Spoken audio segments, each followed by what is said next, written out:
Well, Australia's unemployment rate has risen to 3.7% for July, with the number of jobless Aussies increasing by 36,000, and it's only expected to get worse, with the RBA predicting the rate will rise to 4.5% by the end of 2024. Macro Business co-founder Leith Van Onselen joins me now. Leith, what is the reason for this increase in unemployment? I suspect it's got something to do with rising interest rates, which is putting extreme pressure, particularly on small business at the moment, and they just simply can't afford to employ more people. Yeah, well, it's basically a twofold factor. I mean, first of all, as you said, interest rates have risen, and what that's doing is it's obviously slowing demand across the economy. But the other factor that's not well recognised is that we've actually had record labour supply growth from the Albanese government's record Big Australia immigration policy. So effectively, we're growing the labour supply so quickly that the economy needs to produce a record around 35,000 jobs per month just for the unemployment rate to stay constant. And this is record labour supply growth. We've never seen as many people come into the country at one time. And what it means is that the economy isn't able to grow. The demand for jobs isn't high enough to soak up all those additional workers coming in. So effectively what we're going to get over the next 12 months is we're going to have obviously huge numbers of people coming in, and the jobs growth just isn't going to be there to soak them all up. And that means unemployment's going to rise, and that's going to also put downward pressure on wages. It's obviously really bad news for if you're a worker, because you're obviously going to get lower wage growth, and if you're unemployed, you're going to struggle to get a job. But the one shining light is if you're a mortgage holder, it means that interest rates, are almost certain to stay on hold. Yeah, but doesn't it prove the whole thing is a massive Ponzi scheme, though? Because we're told we have to import all these people from overseas to fill all these jobs that can't be filled. Then we import all the people, and then we realise we've imported too many and there aren't enough jobs for them.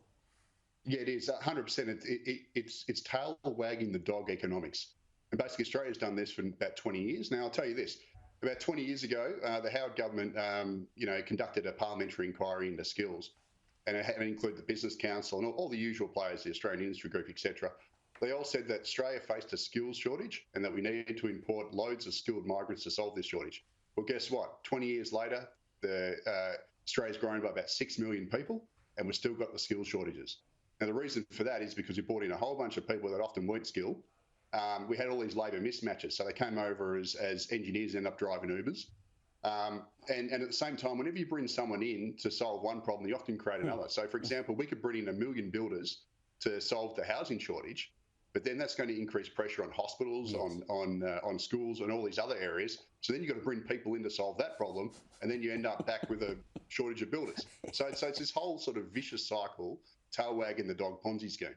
It kind of goes on forever, doesn't it? And as you say, I mean, there are some industries that are still struggling for workers. Retail, construction are among them. If we can't get it right about who we get into the country, why are we even doing it in the first place? I mean, are we not actually creating a worse situation for ourselves by importing people who aren't suited to the jobs who need to be filled, because it simply adds more people to the base of the population without fixing the problem? In fact, it makes it worse.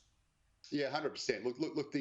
There's basically three principal groups that push this Big Australia policy. So obviously you've got big business. Immigration for them is a no-brainer, because basically you bring people in, you increase your demand, and you also lower wages. So you lower the wage cost, which means more profits. Similar goes, you've got big property, who's the other group. And the new player in the block, the relatively new, is obviously the universities. So the universities love getting all the foreign students in.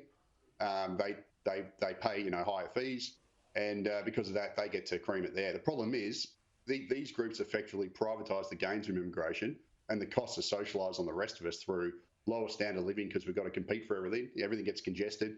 Rather than being able to buy a house, you've got to live in a shoebox apartment, et cetera, et cetera. So it is basically this one giant almost Ponzi scheme, which is basically designed to benefit a certain segment of society, and they tend to be the 1%ers. And you and I are living in it. Leith Van Onselen, thank you so much for your time.